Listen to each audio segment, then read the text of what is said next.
Hello everyone, this is Savita Chauhan. Welcome to social science classes. इस video में student हम discuss करेंगे chapter 6 manufacturing industry geography class 10th according to your second term का जो syllabus है। और इस चैप्टर में हम जो क्वेश्चंस डिस्कस करेंगे according to your topics examiner exam में किस तरीके के क्वेश्चंस आपसे पूछ सकता है।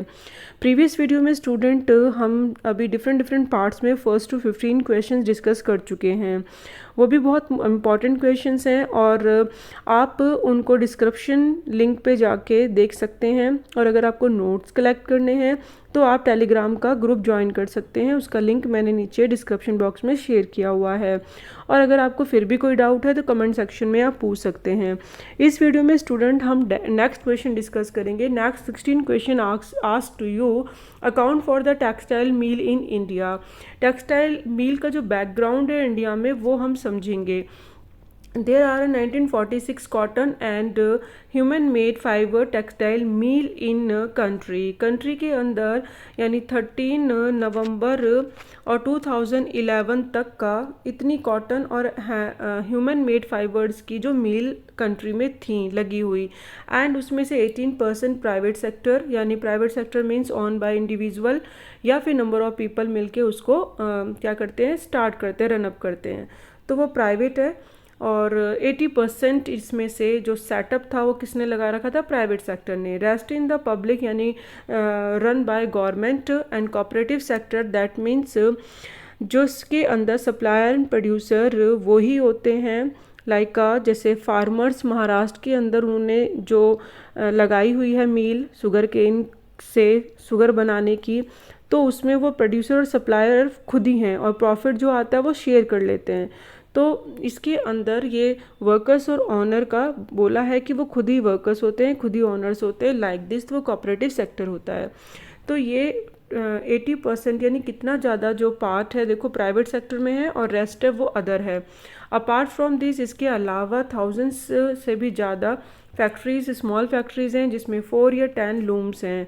4 या 10 लूम्स का मतलब होता है स्टूडेंट्स यानी जिससे जो थ्रेड से फाइबर बनाया जाता है, ठीक है, यान से क्या बनाना है, फाइबर, तो वो किस पे होता है, लूम पे होता है। तो ये पावर लूम भी होती है और हैंडलूम भी होती है। हथकरघा यानी जो हाथों से थ्रेड यान से यानी धागे से क्या बनाया जाता है, फाइबर या कपड़ा। और एक पावर लूम भी है यानी जो इलेक्ट्रिसिटी से चलती है। तो 2 तरीके की होती हैं, दोनों ही तरीके के उस पे वर्क यहाँ पे किया जाता है। तो ये एक बैकग्राउंड है टेक्सटाइल इंडस्ट्री का। Next question is why cotton textile industry was concentrated in the Maharashtra and Gujarat. Maharashtra and Gujarat में ही सबसे ज़्यादा जो टेक्सटाइल इंडस्ट्रीज हैं कॉटन की वहाँ पे क्यों अवेलेबल हैं। This question is the very important question number 16, not important for your exam, just for your information, but this question very important for your exam. Availability of the raw material like a black soil found in Maharashtra and Gujarat, which is the precondition for growing cotton। क्योंकि students सबसे पहले climate favourable होना चाहिए किसी भी चीज़ को grow करने के लिए, क्योंकि कॉटन एक नेचुरल, हमारे पास एक नेचुरल जिसे कह सकते हैं प्रोसेस से मिलता है, एक नेचुरल फाइबर है। और वो जो हमें कॉटन बॉल से मिलता है, जो हम प्लग करते हैं प्लांट से, उसके बाद वो यान बनता है। यान के बाद हम उसको क्या करते हैं, यान करने के बाद उसको मैनी प्रोसेस के बाद जाके वो एक गारमेंट बनता है। तो लेकिन सबसे पहले वो जहाँ पे कल्टीवेट किया जाए तो उसके लिए भी एक क्या होना चाहिए, क्लाइमेट कंडीशन होनी चाहिए, वो ब्लैक सॉइल में ही हो सकता है। तो महाराष्ट्र और गुजरात में सबसे ज़्यादा ब्लैक सॉइल मिलती है, तो इसीलिए यहाँ पे ये कॉटन ज़्यादा कल्टीवेट किया जाता है। सेकेंड इज़ द महाराष्ट्र में और गुजरात में वेल कनेक्टेड है, मतलब हर तरीके से वहाँ पे रेलवे, रोडवे, सी पोर्ट्स, लाइक मुंबई में जो कांडला है वो तो सबसे ही ज़्यादा एक कह सकते हैं वहाँ पे बहुत ज़्यादा ट्रेड होता है। ये जो जितना भी पंजाब है, हरियाणा है, यूपी है, यहाँ से जितना भी ग्रेनियर का जो एक्सपोर्ट होता है वहाँ से यहाँ तक ले जाकर पोर्ट से फिर आगे यूरोपियन कंट्रीज़ में ट्रेड किया जाता है। तो एक कनेक्टिविटी बनी हुई है कि जो मेन यहाँ पे महाराष्ट्र और गुजरात पे जो पोर्ट्स हैं और जो कनेक्टिविटी है अदर स्टेट से, तो वहाँ से जो मटेरियल लेके आया जाता है वो अदर कंट्रीज़ में यहीं से आगे की तरफ एक्सपोर्ट किया जाता है। तो इसीलिए यहाँ पे हम बोल सकते हैं कि सबसे ज़्यादा इंडस्ट्रीज़ भी हैं, क्योंकि रॉ मटेरियल है तो वहाँ पे आपको इंडस्ट्रीज़ भी मिलेंगी। अब लेबर, क्योंकि पॉपुलेशन ज़्यादा है, आपको फिर वहाँ पे स्किल और अनस्किल दोनों लेबर मिल जाएगा। स्किल यानी जो टेक्निकली बहुत ज़्यादा एक्सपर्ट होते हैं, अनस्किल यानी जो मैनुअली वर्क करते हैं।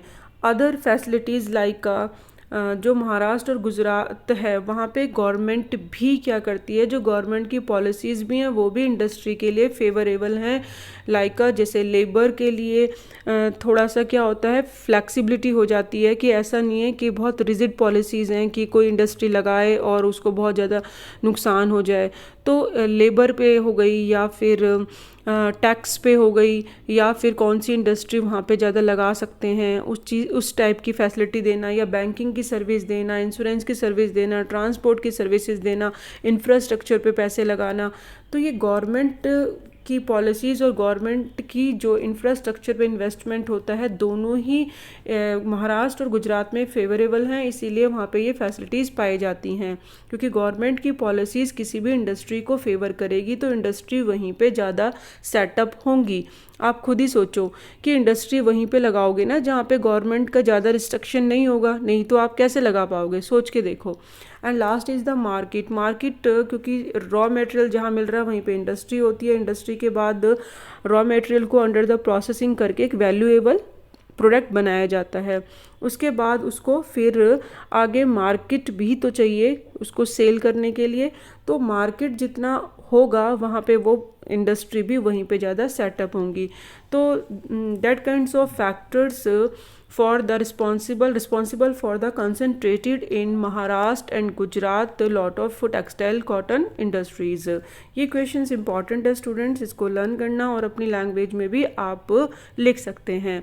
Next question is how cotton textile industry has close link with agriculture and support other industries.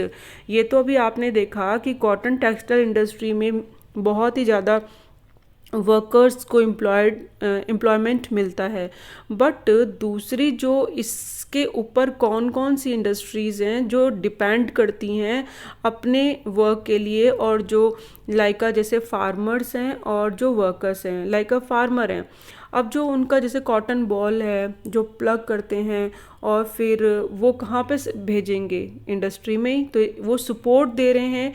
जो कॉटन टेक्सटाइल इंडस्ट्री है वो किसको सपोर्ट दे रही है, फार्मर्स को दे रही है। एंड सेकेंडली सपोर्ट कर रही है वो वर्कर्स को। कैसे, क्योंकि सिर्फ एक कॉटन को वहाँ तक पहुँचाने का ही काम नहीं होता, उसके बाद भी बहुत सारे काम होते हैं गिनिंग के बाद, यानी उसको इकट्ठा करना, चुनना कॉटन बॉल को, उसके बाद स्पिनिंग करना यानी यार्न बनाना, वीविंग करना यानी उसको फाइबर बनाना, डाइंग करना, उस पर कलर करना, डिज़ाइनिंग करना, पैकेजिंग करना, टेलरिंग करना, स्विंग, उसको सिल्क के गारमेंट बनाना। तो that kind of other works होते हैं जो वर्कर्स करते हैं, और उसको एक वैल्यूएबल प्रोडक्ट बनने तक के एक चेन चलती है। तो ये वर्कर्स भी अपनी लाइवलीहुड के लिए कॉटन टेक्सटाइल इंडस्ट्री में सपोर्ट करती है इंडस्ट्री, और उस पर अपनी लाइवलीहुड के लिए डिपेंड करते हैं। And the industry by creating demand supports many other industries. तो फार्मर्स और वर्कर्स को तो सपोर्ट कर ही रही है, साथ में इंडस्ट्री अदर इंडस्ट्री को भी वर्क देती है। लाइक केमिकल्स फैक्ट्रीज हैं, क्योंकि वहाँ डाई का काम उनको मिल रहा है, या स्टोर करने का काम, या फिर पैकेजिंग मटेरियल्स पैकेज करने की भी ज़रूरत पड़ती है जब सामान तैयार हो जाता है। And engineering works, communication, IT sector, अपने प्रोडक्ट को और मार्केट में किस तरीके से फिर उसको प्रमोट किया जाए, लाइक दिस। तो ये बहुत सारे एक इंडस्ट्री, सिर्फ कॉटन इंडस्ट्री के साथ बहुत सारी अदर इंडस्ट्री भी अपने वर्क के साथ जुड़ जाती हैं और उनका भी सपोर्टिंग चलता है। तो that kind of link with agriculture and support other industries. Next question is why cotton textile industry is becoming decentralize. Centralize और डिसेंट्रलाइज, ठीक है। सेंट्रलाइज मीन्स जैसे अभी महाराष्ट्र में और गुजरात में आपने देखा ज़्यादा वहाँ पे इंडस्ट्रीज़ हैं कॉटन टेक्सटाइल की। क्यों? तो वो सेंट्रलाइज हैं, क्योंकि वहाँ पे ब्लैक सॉइल मिलती है। अब हिमालय में जाके कश्मीर में ब्लैक सॉइल ढूंढोगे तो वहाँ तो आप कॉटन की नहीं कल्टीवेट कर सकते हो। तो ये क्या हो गया? ये सेंट्रलाइज हो गया। अब बोला है कि कॉटन टेक्सटाइल इंडस्ट्री डिसेंट्रलाइज भी हैं, यानी अलग अलग भी पाई जाती हैं। क्यों? क्योंकि बच्चे डिसेंट्रलाइज मीन्स उसमें किसी एक जियोग्राफी या क्लाइमेट कंडीशन की ज़रूरत नहीं है। वो क्या करता है, एक इनकॉपरेटिंग ट्रेडिशनल स्किल और डिज़ाइन को इनकॉपरेट करता है। Weaving in cotton, silk zari and embroidery etcetera. Like कुछ स्पेशलाइज वर्क होते हैं, लाइक जरी की साड़ी है या फिर बनारसी साड़ी आपने सुना होगा, बहुत फेमस है, जिसमें मैनुअली वर्क किया जाता है, मशीनों से काम हो ही नहीं सकता। तो वो जो एक्सपर्ट्स होते हैं, जो स्किलफुल लेबर होती है, जो ट्रेडिशनल यानी उनके फोर फादर्स भी यही काम करते आ रहे होंगे और वो भी अभी यही कर रहे हैं, आने वाली जनरेशन भी उसी काम में लग जाती है। तो वो स्किल होता है उनके पास, तो वो वहीं पे मिलेगा। और वो अलग अलग जगह पे हो सकता है, ये नहीं है कि वहाँ पे ही एक ही जगह पे उस काम को कर सकते हैं। और India has the world class producing in spinning and weaving supply low quality of fiber as it cannot use much of high quality yarn produced in the country. That means हम जो स्पिनिंग करके यान बनाते हैं वो तो best quality का है, बट जो वीविंग हम सप्लाई करते हैं वो इतनी अच्छी क्वालिटी का हम यान से नहीं बना पाते हैं। इतना अच्छा फाइबर हमारा नहीं है। हमारा जो यान है वो तो बेस्ट क्वालिटी का है, बट फाइबर बेस्ट क्वालिटी का नहीं है। Weaving is done by, weaving जो करी जाती है यानी जो यान के बाद बुनाई करके फैब्रिक बनाया जाता है वो हैंडलूम से, पावरलूम से और मिल्स में बनाया जाता है। हैंडलूम यानी जो मैनुअली हाथों से होता है, पावरलूम इलेक्ट्रिसिटी की जो पूरी मिल्स होती हैं, मतलब वहाँ पे 4 या 10 मिल लूम लगी होती हैं, और मिल्स यानी जो उससे भी ज़्यादा बड़ा एक स्ट्रक्चर होता है इंडस्ट्री लाइक। तो और ये सब जगह से वीविंग की जा सकती है। And hand spun khadi provide large scale employment to the weaver in their homes as a cottage industry.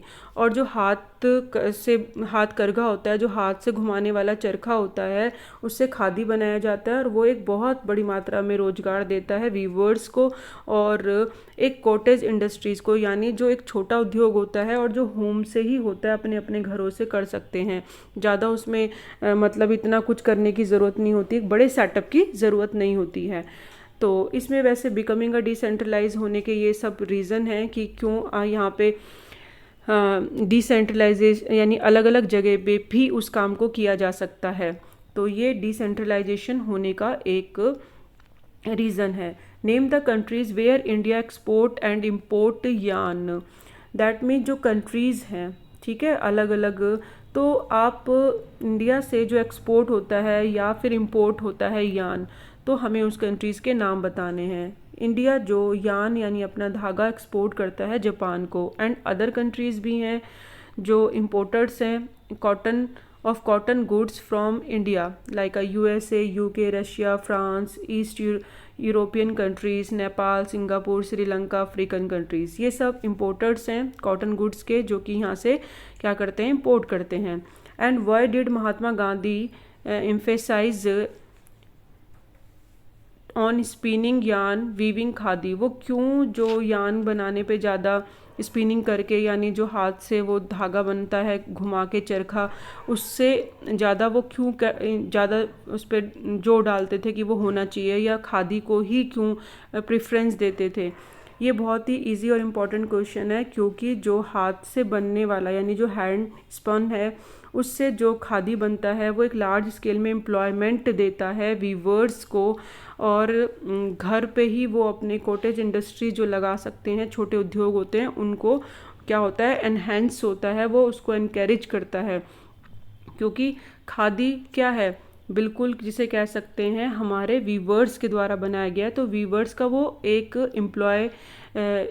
कह सकते हैं एम्प्लॉयमेंट है, जो कि उनको जनरेट करता है और इनकम जनरेट करता है। तो अगर ये नहीं होगा तो बहुत सारे वीवर्स क्या हो जाएंगे, बेरोज़गार हो जाएंगे। इसीलिए एम्प्लॉयमेंट के पर्सपेक्टिव से वो खादी को बढ़ावा देने की कोशिश करते थे गांधी जी, कि हमें ज़्यादा से ज़्यादा खादी की डिमांड को बढ़ाना चाहिए ताकि वीवर्स के जो स्किल है उसको बनाए रखा जा सके।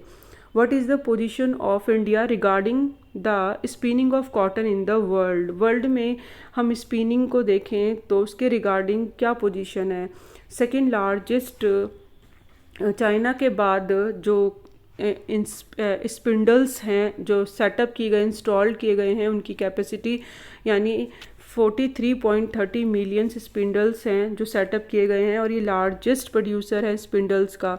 यानी एक सुई जैसी होती है और उससे धागा बनाया जाता है, तो वो एक बोला है। तो जो धागा बनाने की पोजीशन है यान की चाइना के बाद हमारा है, जो कि इसके अंदर वर्ल्ड के अंदर कॉटन में आता है।